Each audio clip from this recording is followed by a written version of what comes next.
আমি বীরভূমের ডিএমকে ডাকছি বিধান।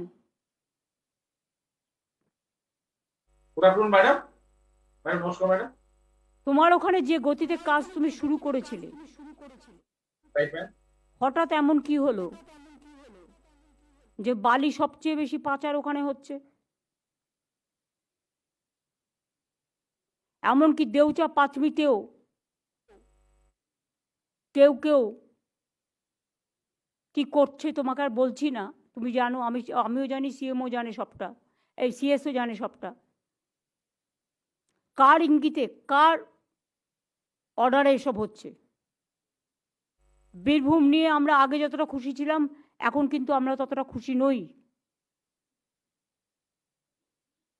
যেখানে লিকেজ হচ্ছে, আমি তোমার সময় দিচ্ছি 7 দিনের মধ্যে এগুলোকে রিকভারি করো। যখন তোমরা 5 মিনিট 5 মিনিট জমি নিলে, খাপছাড়া কেন নিয়েছো? কেন কন্টিগুইটিটা দেখে নাওনি? উৎপাদনের আগে মনে রাখতে হবে contiguity is a main factor.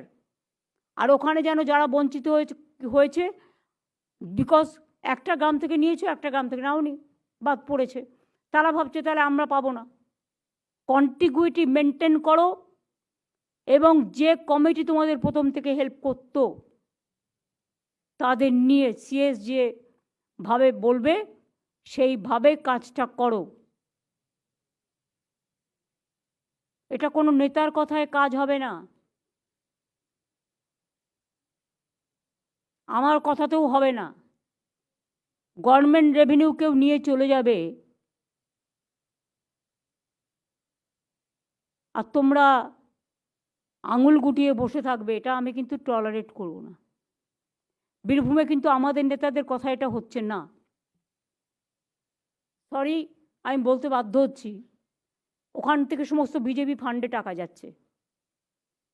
আমি চাই না কোনো পলিটিক্যাল ফান্ডে যাক, তৃণমূলেরও যাওয়ার দরকার নেই, বিজেপিরও যাওয়ার দরকার নেই, সিপিএমেরও যাওয়ার দরকার নেই। মানুষের কাজ মানুষ পাবে। তুমি সেখানে তোমার দায়িত্ব অস্বীকার করতে পারো না। You are the district magistrate of the district and your SP. কিছু আইসিও যা ইচ্ছে তাই করে বেড়াচ্ছে। কী করছে দুবরাজপুরের আইসি,